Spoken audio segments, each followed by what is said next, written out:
네, 여러분 안녕하세요. 미디어 제주와 고르라 제주가 함께하는 소셜 라이브 뉴스쇼 미주알 고주알 오랜만에 인사드립니다. 여러분 반갑습니다. 저는 사회를 맡은 고르라 제주의 박미애 에디터고요. 안녕하세요. 저는 미디어 제주 김은혜 기자입니다. 근데 김형훈 국장님이 오늘은 안 계시네요. 예, 원래 제가 빠지고 네. 국장님이 이 자리에 계셔야 되는데 네. 지금 국장님이 해외 영국에 이제 네. 열심히 출장 중이셔서 어쩔 수 없이 제가 네. 부족하지만 네. 대타로 나왔습니다. 네, 알겠습니다. 출장을 가신 김형훈 국장님을 대신해서 도시계획 전문가이신 이정민 박사님 자리해 주셨습니다. 박사님 안녕하세요. 예, 안녕하세요. 네. 도시계획 전문가라고 소개를 해주셨기 때문에 그래도 자기 소개가 필요하다 그러면 제가 2003년도에 제주도 내려와가지고 지금까지 참 다양한 직업을 경험을 했죠. 연구원도 했었고 공무원도 했었고 지금은 이제 개인 사업자로 활동하고 있는 이정민입니다. 알겠습니다. 오늘은 우리 삶에서 우리 삶에서 때려야 뗄 수 없는 흥미로운 주제들을 좀 가지고 왔는데요. 김은혜 기자님이 주제 소개해 주세요. 오늘의 주제는 모든 분들이 아마 관심을 가지고 계실 것 같은데요. 집 살까 말까입니다. 네.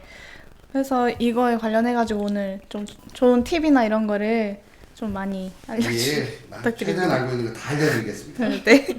여러분도 혹시 궁금하신 점 있으시면은 댓글로 이렇게 달아주시면 제가 질문을 대신 해드리도록 하겠습니다.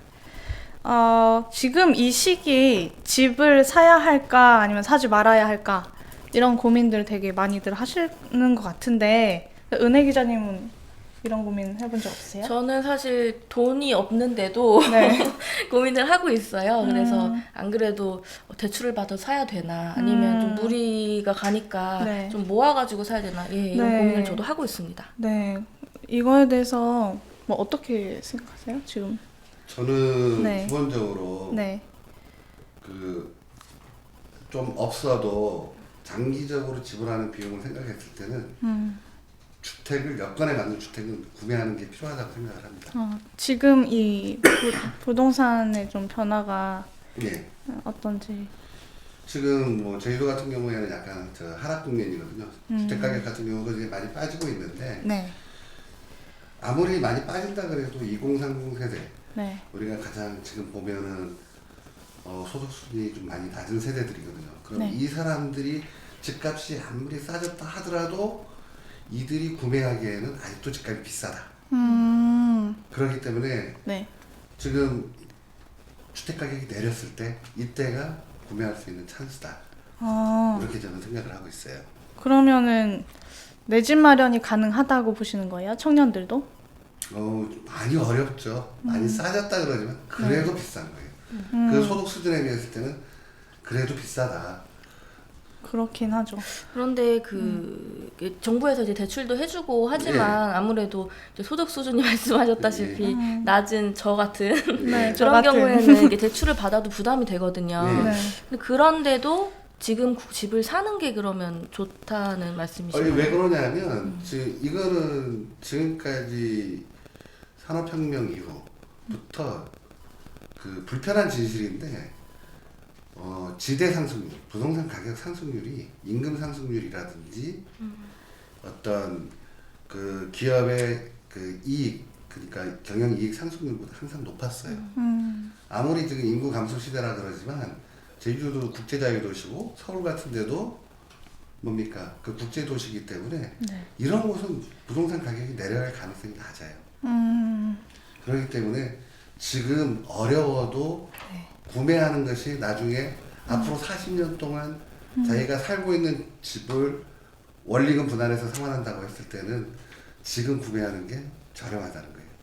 상대적으로 가격이 지금 내려간 상태라는 말씀이신 그렇죠. 거죠? 예. 그런데 이제 좀 문제가 뭐냐면 정부에서도 생애 주기 최초 주택 구매를 하는 분들에게 네. 디딤돌 대출을 해주고 있는데 네. 연간 한도가 2억, 그러니까 한도가 2억 원이에요. 대출 한도가. 근데 문제가 하나 있어요.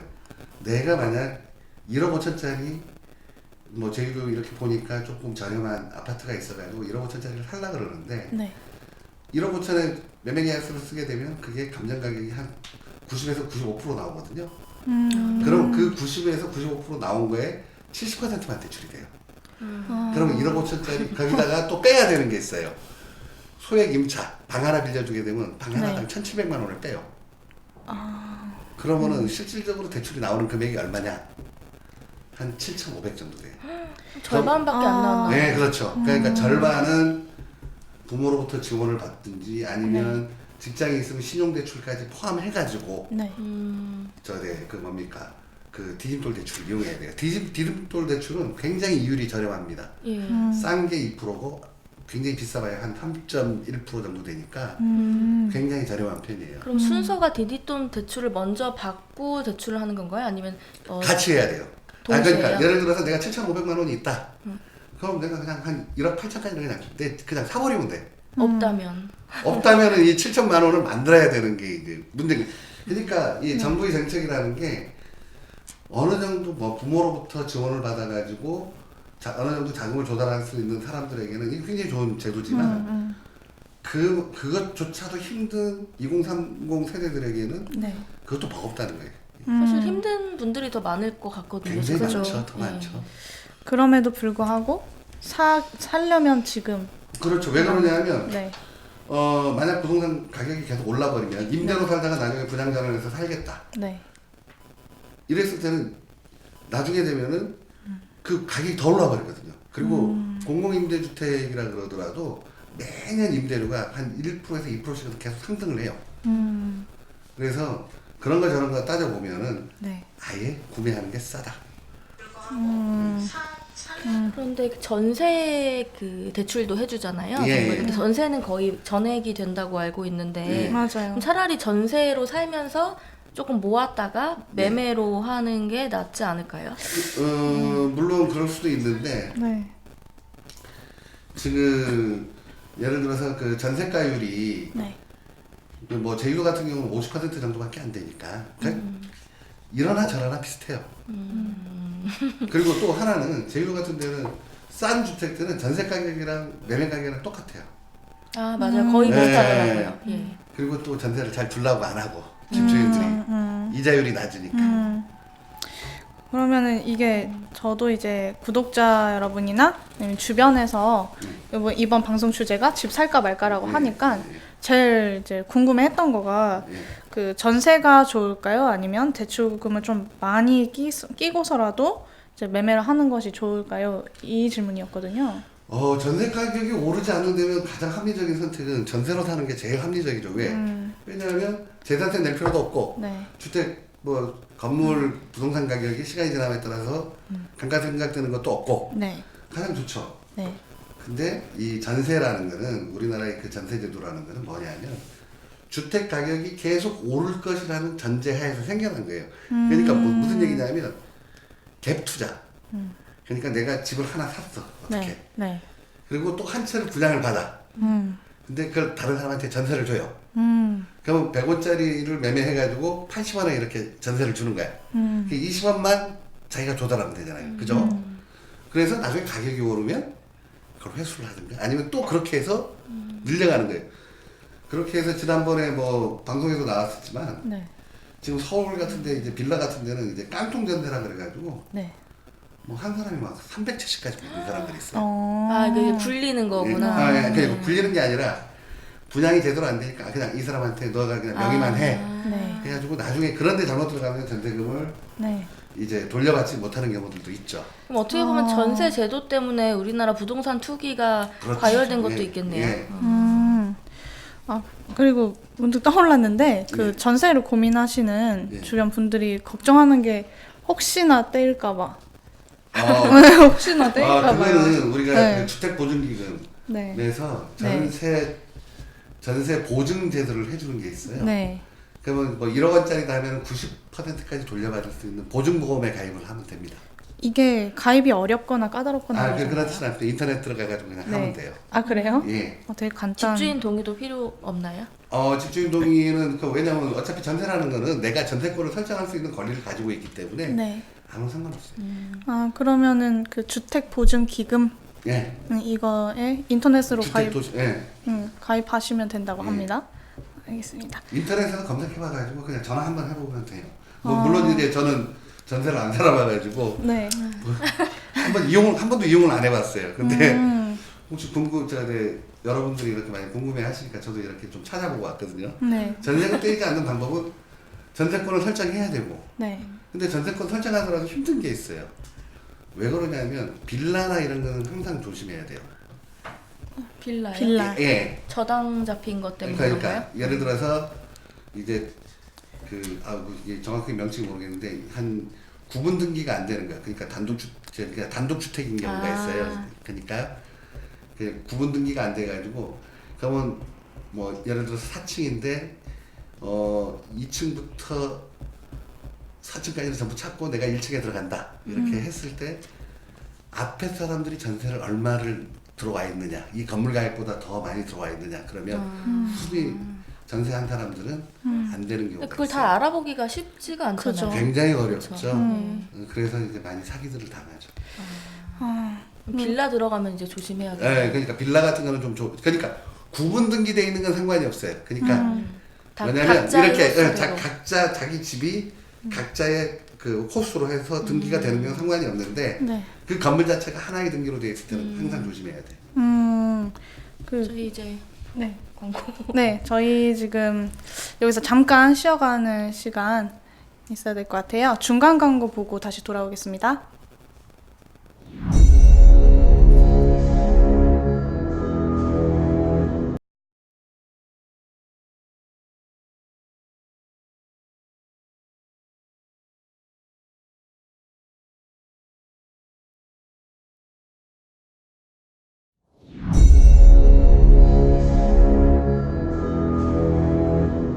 There was an idea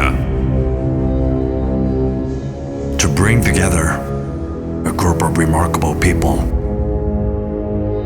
to see if Jeju could become something more. So when they needed us, we could fight the battles that they never could.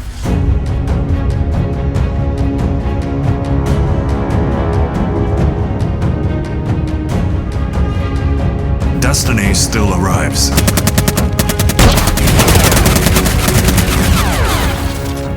검색 엔진 최적화 작업이 쉽지 않구만. Online marketing. UI 싫어. 난 아이유가 좋아. Creating a homepage. 어서 피해. Event planning. 멈추지 마.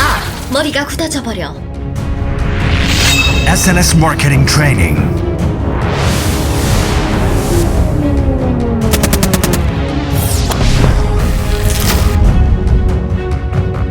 It's not easy to keep Jeju's feelings intact, but this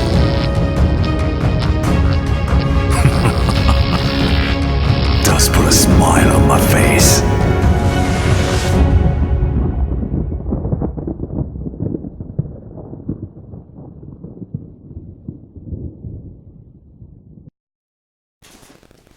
네, 다시 시작해 보도록 하겠습니다. 저희 댓글에 구독자분께서 차고지 증명제 더 좋은 해법이 나왔으면 좋겠어요. 그리고 타 지역 등록 차량이 도내에 운행하는 경우가 많아요. 그 부분을 줄일 수 있도록 해야 한다고 생각합니다. 라고 의견을 달아주셨어요. 예. 네. 갑자기 이제 집 살까 말까 하는데 차고지 등록 네. 얘기 나오니까 집이랑도 네, 관련이 있잖아요. 그죠. 네, 그게 그러니까 땅이 이게 없으면 안 되니까. 지금 저는 이제 이 차고지 증명제가 좀 문제가 좀 많다고 생각하는 사람 중에 한 사람입니다. 네. 이게 차고지가 없으면 차를 구매를 못해요. 맞아요. 그죠. 예. 네. 근데 차고지 증명제가 차량 등록을 제한하는 유용한 수단 중에 하나임은 맞는데 그게 성립하려면 어떤 게 적용이 돼야 되느냐면 계획 허가제와 같이 그러니까 아무 곳에서나 개발 사업이 가능해서는 안 돼요. 근데 지금 차고지 증명 때문에 어디로 가느냐? 주차장 확보가 용이한 자연녹지 지역에 있는 연립주택으로 많이 이사들을 가요. 그러니까 한 집당 뭐 2대씩 세우려 그러면. 그러니까 있는 시내 아파트들은 보통 한 대, 옛날 지어진 것들은 0.8대, 한 대 이렇게밖에 주차장이 마련되어 있지는 않기 때문에 차고지 등록을 못 하는 거예요. 그래서 이제 이제 외곽적으로 나가고 있고요. 네. 저는 이 차고지 우선 교통 문제를 해결하려면 네. 그 자동차 공유 운동 같은 게 좀 활성화돼야 된다고 봅니다. 그 외국 같은 데 보면 네. 실험적인 주거단지는 대부분 네. 입주할 때 자격 요건이 자동차를 구매하지 않는다는 걸 전제로 입주를 시켜요. 네. 그리고 거기는 자동차를 어떤 걸 두느냐 하면 네. 그 공유 자동차를 둬요. 네. 그래서 뭐 관리비 카드 하나 딱 있으면 그 카드 하나로 운전도 하고 네. 이용요금 정산도 하고 네. 전부 그걸 하는 거예요. 우리나라는 그런 사례가 없죠. 아직은 없죠. 우리 만약 그렇게 하면 자동차 메이커에서 지금 난리 나죠. 아, 그렇네요.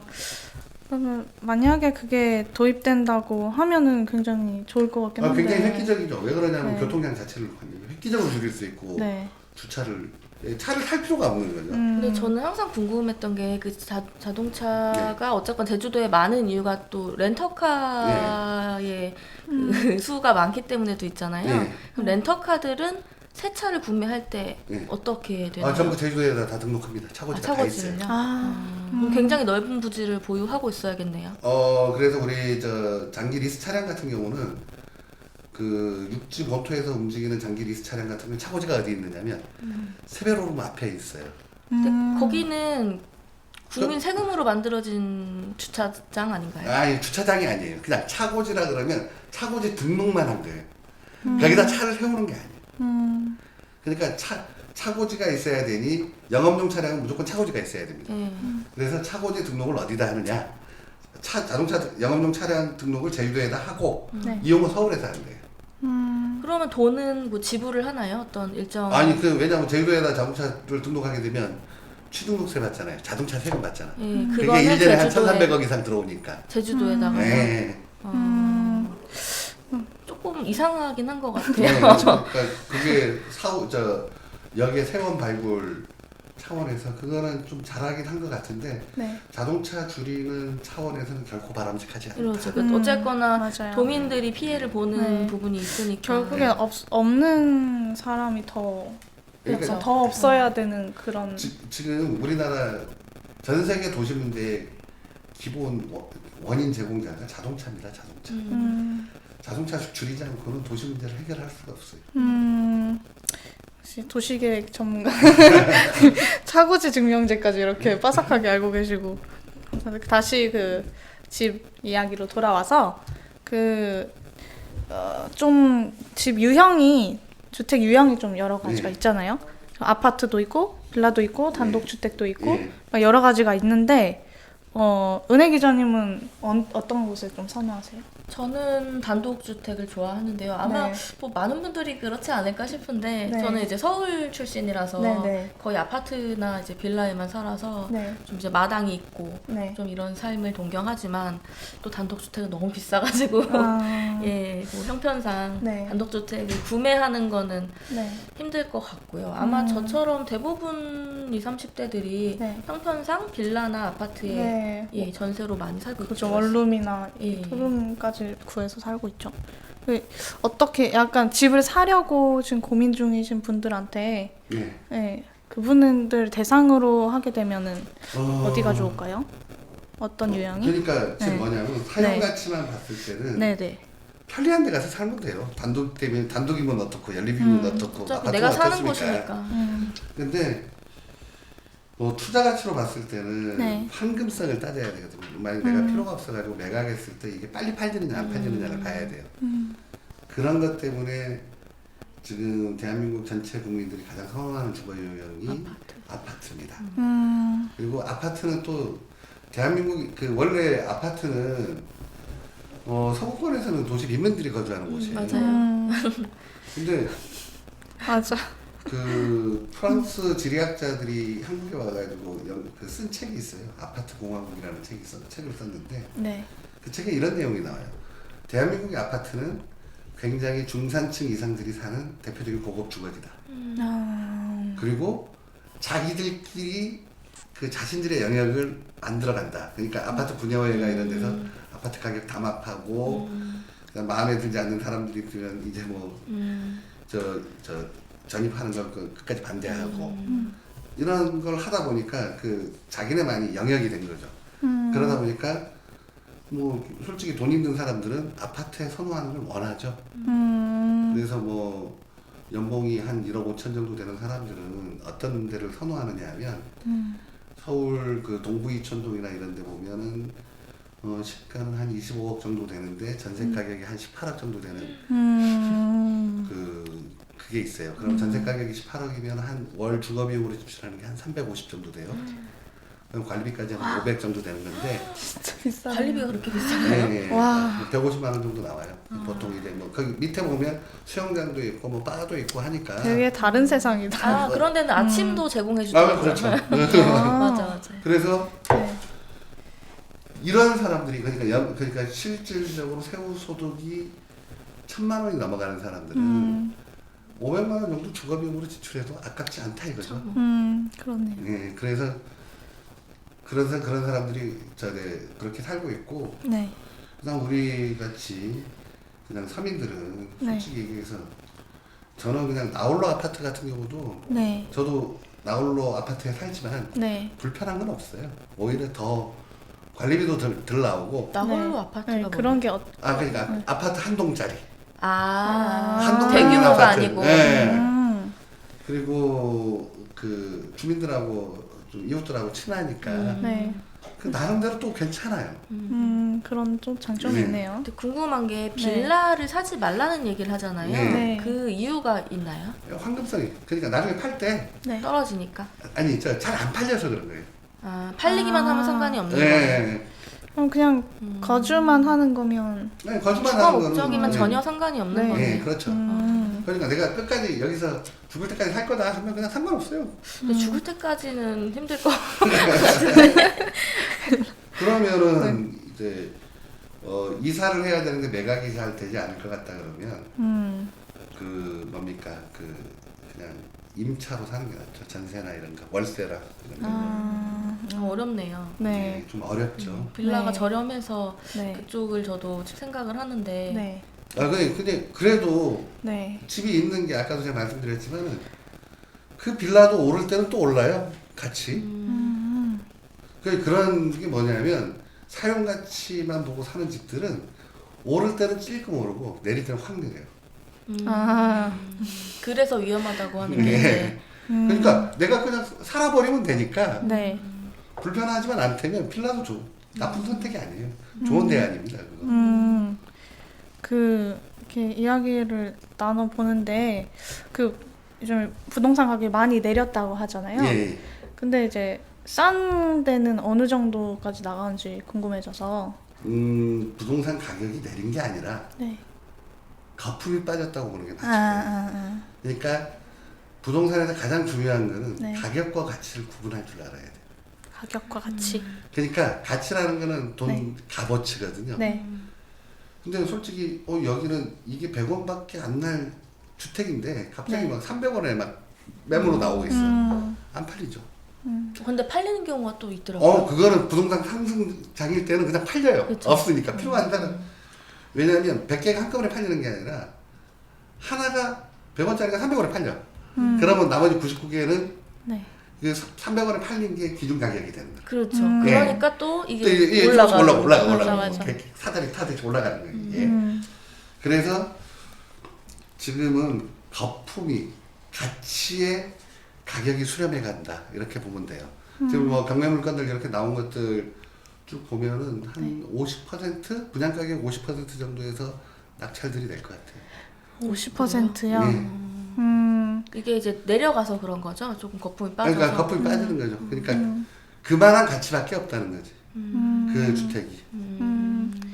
그러면 지금 청년들이 만약에 살려면 예. 어찌됐든지 1억 안팎의 그런 매물들을 보게 되잖아요. 아니 그러니까 2030 세대면은 1억 네. 5천 미만으로만 찾는 게 네. 현명한 거죠. 네, 그런 게 많이 나오는 상황일까요?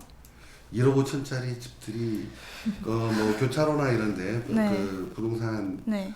그 신문 이런데 보면은 나오는 것들은 있어요.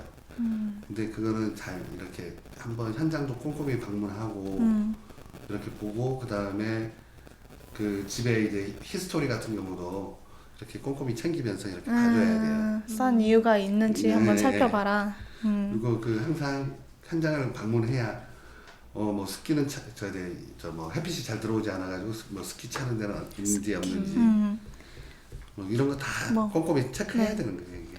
그러니까 싸고 좋은 집은 없는 것 같아요. 그렇죠. 항상 싸고 좋은 집은 존재하지 않는다고 봐야 돼요. 근데 가끔 가다가 선한 주인을 만나서 좋은 주인을 맞아요, 만나가지고 맞아요. 가치보다 굉장히 싸게 구매하는 경우도 있어요. 그런 주인을 만나고 싶네요. 네, 그거는 많아지. 그거는 이제 우리가 그 부동산이나 이런 거 이렇게 이제 관련 일을 하다 보면 네. 이론하고 실제는 완전히 달라요. 그러니까 부동산에 대한 정보의 양이나 내가 가지고 있는 현금 보유량이나 이거에 따라 가지고 부동산 네. 가격이 왔다 갔다 하는 거예요, 이게. 그리고 저희가 이제 방송을 준비하면서 또 받은 질문이 있는데 예. 이거는 25살에 아는 동생에게서 나온 질문치고는 굉장히 의외의 질문이었는데 풍수지리요. 네. 집 볼 때 풍수지리가 중요한지. 제주도는 이게 네. 지금 예전에 비해서 많이 약해졌는데 네. 20년 전만 해도 항상 봤어요, 이거를. 그 자기 사주를 놓고 네. 어느 방향으로 가야 길하냐 흉하냐 네. 이걸 다 봤거든요. 네. 뭐 저도 가서 여기 아파트 마음에 드네 했는데 향이 안 맞아가지고 못 간 데도 있었거든요. 그게 뭐 과학적으로 뭐 이렇게 신빙성이 있는 건 아니지 그렇죠. 않나요? 그러니까 네. 이게 제주도가 이제 신들의 고향이라 가지고 네. 그 문화 어른들이 그 얘기하는 거를 거역할 수는 없으니까 그냥 따라주는 그냥 하나의 지역적인 문화였죠.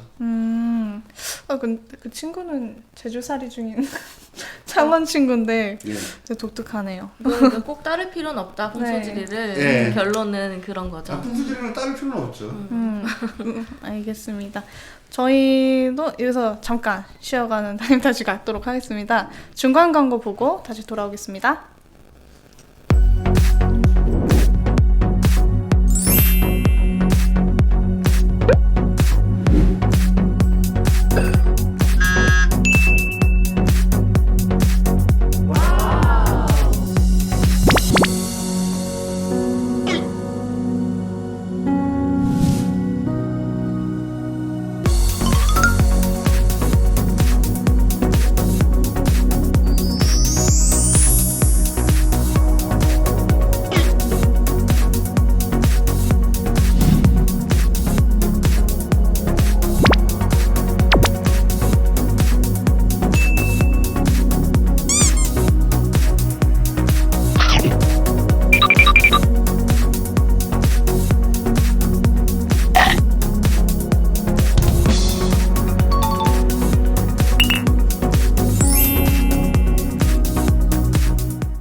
본격적으로 다시 시작하기에 앞서서 저희가 이제 퀴즈를 좀 몇 개 낼까 하는데요.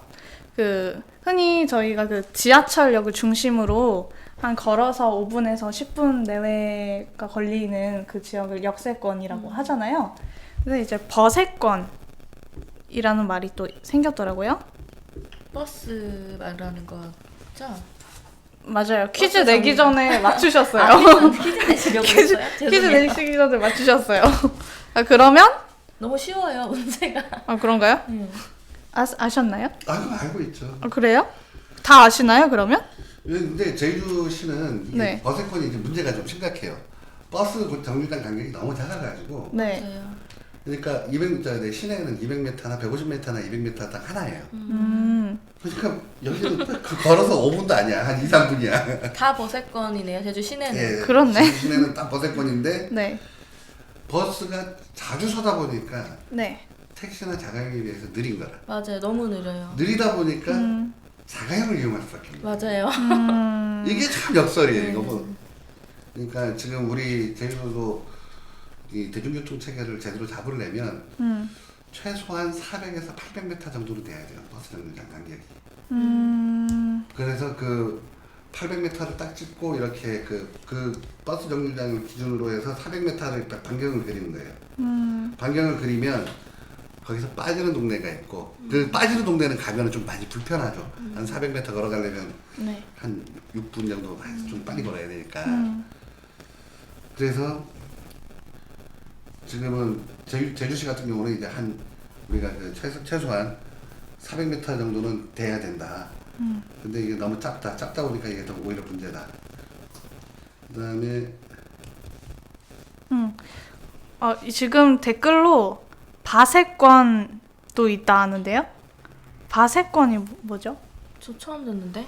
처음 듣는데. 바세권이 뭘까요? 댓글로 한번 남겨주세요. 그리고 이거 말고도 편세권. 편의점 세력권? 맞아요. 편세권이랑 네. 누가 바세린 바세린이라고 달아주셨네요. 바세권. 그리고 또 몰세권. 뭐 쇼핑몰, 쇼핑몰? 맞아요. 네. 대형마트. 대형마트. 대형마트. 네. 뭐 이런 것들이 있어요. 그리고 특히 맛세권. 네. 요즘에 맛집. 핫하죠. 예. 맛집. 주변에 이제 맛집이 있는 데가 되게 중요하잖아요.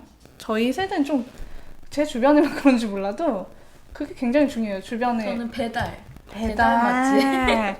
하긴 요즘에 배달이 너무 잘 돼가지고 그래서 바세권 바다요. 바다뷰. 바다뷰. 저는 이제 그런 자, 네. 우선 요거 그러면 네. 바다에 얘기 나왔으니까 하나 네. 또 얘기를 드리면 바다를 볼 땐 좋죠. 네. 제가 바닷가에서 살아가지고 잘 아는데 아. 저가 시골집에서 컴퓨터를 딱 사용을 했는데 한 네. 1년 정도 지나니까 컴퓨터 뒷면이 전부 녹슬어 있더라고. 창문 열고 사용하셨나요? 아니요, 이게 염분이 그만큼 날라 들어와. 컴퓨터가 그래서 이게 네. 우리가 사람들이 이제 이렇게 보면 공항 소음 지역도 마찬가지예요. 가보면 경치 좋은 데는 네. 위에서 비행기가 싹 지나가는데 네. 소음이 하나도 안 들려. 예, 왜냐하면 네. 그 경치에 취해서 소음이 안 들려. 아, 근데 두 번째 딱 가니까 네. 이거 사람 살 때 아니네.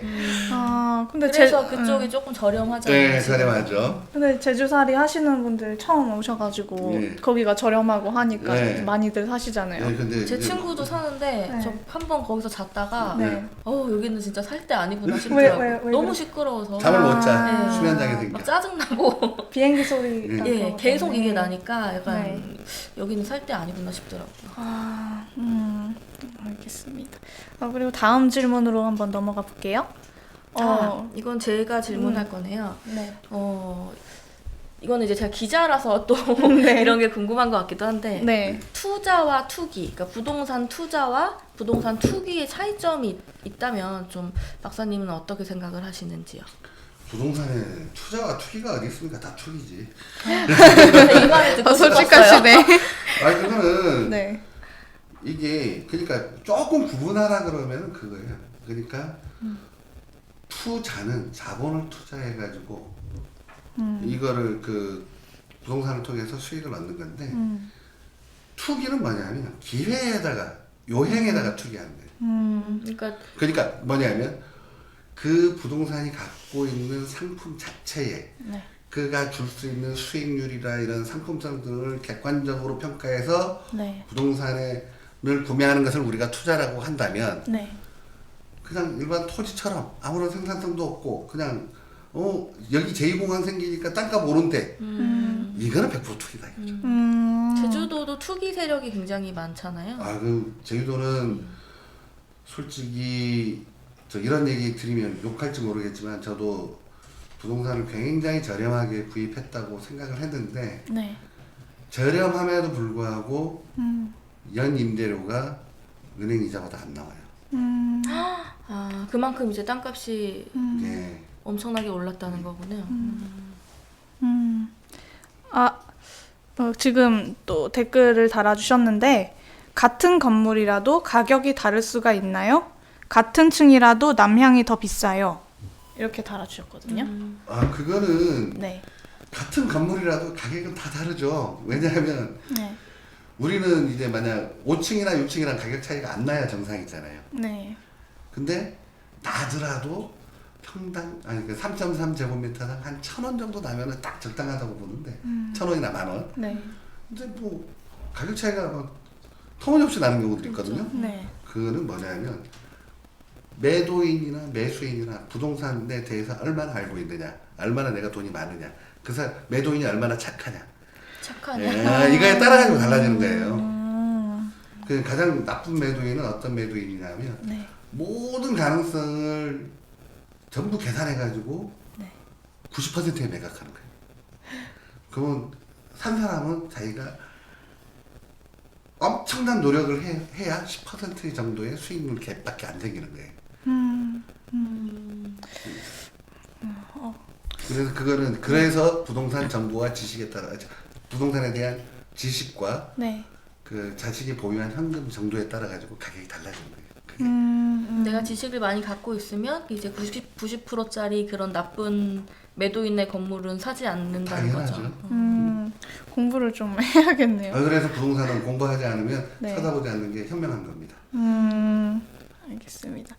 그리고 그 집이 지금 없는 분들한테 예. 좀 실질적인 도움이 될 수 있는 돈의 주거 지원 정책이 있다면 예. 어떤 게 있을까요? 도내에서 주거 지원 정책이 있었나요? 나는 한 번도 못 봤는데. 국가에서 하는 게 있죠. 국가도 대한민국은 기본적으로 네. 청년들한테 해주면 청년 임대주택 지어서 약간 저렴하게 공급해 주는 거, 임대 주는 거 외에는 맞아요. 없어요. 아, 월세, 연세 그거 내주는 거 제주도에서 네. 예, 있거든요. 연세 얼마나 보조해줘요? 그 많지 않아요. 예. 예, 몇백만 원, 200이었나? 그러니까 200만 원을 보조해주면 이게 어떤 현상이 일어나느냐면 네. 200만 원만큼 올려버려요. 그 보조하는 만큼. 더 싫은데. 그러니까 그게 더 싫은 거예요. 그러면 지금 예를 들어서 아까도 우리 2030 세대들이 청년 디밋돌 대출을 네, 받으려고 그러는데 안 되잖아요. 네. 그럼 싱가포르 같은 데는 어떻게 하느냐? 네. 그 종잣돈을 국가가 주는 거예요. 신혼부부한테. 신혼부부가 처음 집을 살 때는 그 싱가포르 4만 달러를 줘요. 그럼 얼마인가요? 한 4천만 원 조금 덜 돼요. 그러니까 그냥 아예 주는 건가요? 네, 아예 주는 거예요. 와. 오. 그 다음에 부모하고 같은 아파트 단지 산다 그러면 2만 불을 더 줘. 네. 아 이제 부모를 모신다 뭐 이런. 네, 그러니까 노인 정책이나 이런 걸 국가가 전부 하는 게 아니라 네. 가족들끼리 그 아시아적 가치, 그런 어떤 가족 문화, 그 아시아적인 가족 문화를 통해 가지고 정부가 지불해야 될 비용을 가족들이 이렇게 서로 부담할 수 있게끔 네. 하면서 그래서 한 6천만 원 가까이를 지원해 주는 거예요. 그러면 HUD 신혼부부들이 사는 게 지금 한 3억 5천? 뭐 이 정도 되니까 그 집세의 상당 부분을 보조를 받는 거죠. 그러니까 제주도나 대한민국은 그런 건 없어요. 저 영원히 없을 것 같은데요. 네, 이런 그러니까 정책은. 싱가포르 같은 데가 국가 부채가 GDP의 한 125% 되지만 그 부채 대부분이 뭐냐? 네. 주택 대출에 그러니까 주택 개발청에다가 국가가 네. 대출해 준 거예요. 빌려준 거예요. 국가 부채예요, 그게. 알겠어요. 그리고 그 다음에 우리는 국가 부채가 30% 33%인가 이 정도 수준이라 그러잖아요. 네. 근데 우리 가계부채가 2,000조잖아. 그러면 그걸 플러스하면 우리도 한 125% 정도 되는 거예요. 위험 수준이라 이게 대한민국도. 지금 또 주거 대책이 안 서니까 또 청년들이 결혼을 안 하는 것도 당연하죠. 있거든요. 그죠. 이게 네. 다 연결된 문제예요. 다 연결된 거예요. 주택 가격이 쓰잘데없이 비싸니까 네. 지역 상권도 안 돌아가죠 당연히. 또 맞아요. 쓸 돈이 없으니까. 네, 쓸 돈이 없으니까. 저만 해도 인터넷 이용하기 시작했고 지금 그렇죠. 인터넷이요? 인터넷 쇼핑. 인터넷 쇼핑으로. 네. 그렇게 너무 이제 월세로 많이 나가다 보니 실제적으로 이제 쓸 돈이 사야 없는 되는 거를 가장 저렴하게 살 수 있는 방법이 인터넷 맞아요. 쇼핑밖에. 오히려 그리고 대기업 상품들이 네. 더 싸고 그죠. 시장보다. 그러니까 그런 네. 게 그러니까 다 서로 죽어나는 거죠 이게. 결국에는 부동산을 잡아야 아, 나라가 부동산을 사는 거네요. 부동산을 맞아요. 잡아야 돼요. 부동산 안 잡으면 대한민국 희망이 없습니다. 어떻게 잡을까요, 이걸? 어떻게 잡냐면 방법은 다 있어요. 근데 안 할 뿐이지. 왜 안 할까요? 원래는요 이게 네. 우리가 국가가 임대주택을 공급을 못하면 네. 민간 임대주택 전문 기업들이 있어요. 그러니까 나는 그걸 이제 리츠라는 거거든요. 리츠 회사들이 네. 임대를 하게 되면 전세 제도가 사라져요. 그리고 리츠도 서로 경쟁하다 보면 임대료가 낮아져. 자유시장 경쟁 원리에 따라서 안타깝네. 민간 그런 업체들이 좀 많이 생겨야겠네요. 네. 근데 그게 많이 생긴다고 그걸 바람직하진 않은 거예요. 항상 민간은 제일 처음에는 이렇게 어느 정도 제대로 돌아가지만 어느 정도 기득권을 잡았다 그러면 독과점이 발생해요. 또 네. 그래서 정부와 민간이 균형을 이루면서 이렇게 주거복지 정책을 펴야 된다는 거예요. 근데 지금은 그게 이제 잘 안 되고 있는 예, 거죠. 그러니까 저는 기본적으로 네. 그 국가가 전부 해줬으면 좋겠어요. 그러니까 임대주택 정책이 좀 많이 좀 활성화돼야죠. 알겠습니다. 좋은 정보 감사드려요. 그리고 그 이정민 박사님이 이런 좀 영양가 있는 정보를 담은 책을 내셨다고 들었어요. 예. 네, 그 설명 좀 해주세요. 그 원래는 뭐 다른 얘기는 안 쓰고 원래 책 제목은 제주 부동산 제대로 알고 투자하라. 근데 원래는 그가 달기 싫었고요. 투자라는 말을 쓰셨네요. 투자. 투자라는 말 자체가 싫어. 그러니까 뭐냐면 부동산 모르면 투자하지 말아요. 그러니까 부동산에는 투자하는 게 아니다. 진짜 이게 왜 그러냐면 어떠한 개인도 정부를 이길 수가 없어요. 정부 정책의 변화를 이길 수가 없어요. 아까도 이제 왜 부동산 잡는 정책이 있다 그러셨잖아요. 했잖아요. 가장 확실한 방법은 그겁니다. 보유세를 올리면 네. 그렇죠. 갖고 있는 사람들이 내가 불필요한 재산을 갖고 있으면 내가 살 수밖에 없어요. 지금 조금 올렸는데도 죽는 소리 막 나오잖아요. 서민 죽인다 막. 그건 서민들 솔직히 서민들 세보다는 없어요. 일반적으로 그래요? 재산세가 보통 뭐 부모님한테 가서 뭐 재산세 좀 많이 낸다는 사람들이 200만 원 이상 내는 사람들 많지 않습니다. 근데 왜 이렇게 죽는 소리를 많이 하는 걸까요? 그거는 이제 보유세를 올리게 되면 어떤 일이 벌어지느냐면 시공사나 시행사가 싫어해. 그럼 시공사하고 시행사로부터 가장 광고를 많이 받는 언론사들이 또 싫어해. 그래서 기자들이 떠들어 주는 거예요. 옛날에 결국에는 기자들이 문제네요. 종부세 얘기 나왔을 때 어떻게 했냐면 이거 저 송방망이다 네. 라고 기사를 썼다가 네. 엊그제는 종부세 조금 손본다 그러니까 네. 세금 폭탄이라 종부세 얼마나 올렸는지 기레기가 문제네요. 네, 기레기야. 저도 기자지만. 부추기고 이런. 네, 그래서 그 다음에 또 하나는 있어요. 거래세를 낮춰줘야 돼. 그래야 이게 활발하게 활발하게 그냥 돌아가는. 빨리빨리 팔아버리는 거야. 알겠습니다. 책 얘기하다가 지금 네. 너무 자꾸 맞아 이제. 올라가는데, 책 네. 얘기를 이제 네. 간단히 끝낼게요. 네.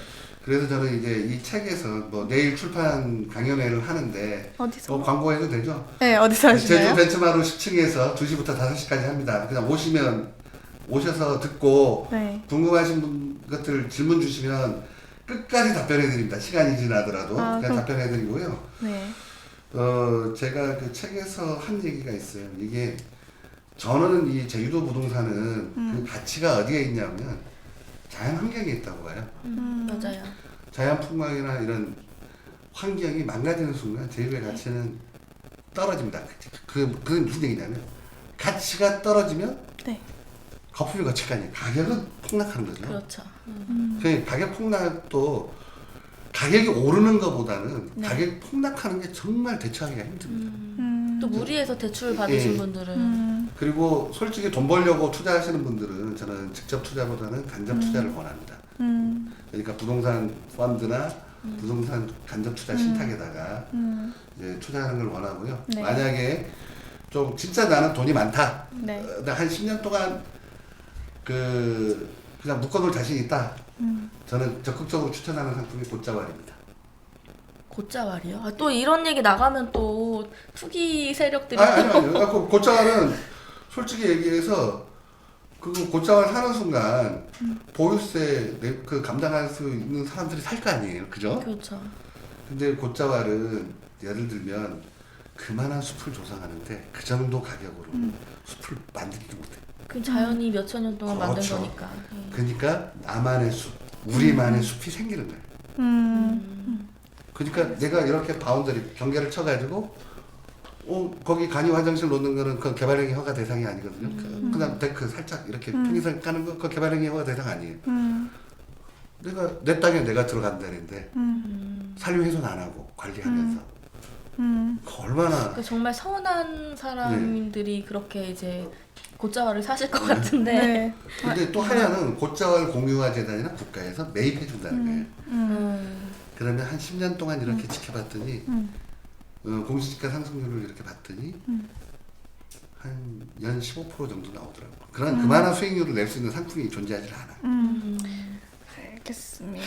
그리고 그 뭐지? 여기서 잠깐 출판 기념회가 예. 내일 하루인가요? 예, 내일 하루 하고 그 다음에 네. 서울에서는 광화문 교보문고에서 12월 4일 날 12월 4일 날. 오후 7시부터 8시까지. 네. 네. 부동산에 좀 관심이 있으신 분들 참고하셔가지고 한번 네, 찾아뵈서 궁금한 점도 얘기하시고 해서 궁금증 좀 해결하시길 바랍니다. 오늘 좀 정리를 해볼게요. 지금 미잘고잘은 오늘 집 살까 말까를 주제로 한번 이야기를 나눠봤는데요. 소감 간단하게 한 말씀씩. 예, 김은혜 기자님. 네. 사실 시간이 너무 짧아서 궁금한 게 더 많은데 네. 못 여쭤봤는데 네. 이제 아마 보시는 분들도 그러실 것 같아요. 네. 그래서 뭐 이게 홍보로 비춰줄 수도 있겠지만 네. 출판 기념회 가셔서 궁금한 네. 거 더 많이 여쭤보셨으면 좋겠고 네. 아 집을 사고 싶은데 아. 고민이 많아지는 네. 여전한 날입니다. 숙제네요. 네. 오늘 방송.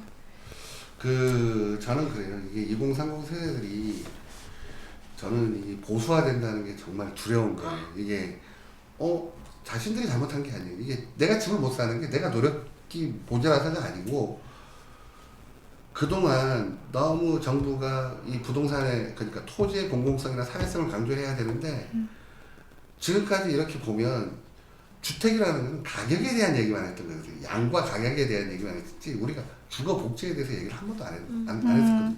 그러다 보면 그러는 과정에서 이 주택 부동산 가격이 폭등함으로써 2030 세대들이 힘들어진 거지.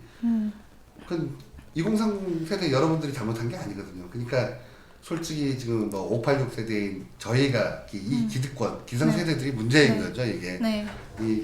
이 문제를 해결해주고 넘어가야 되는데 넘어가지 못한 거에 대해서는 여러분들께는 참 죄송스럽다는 말씀을 드립니다.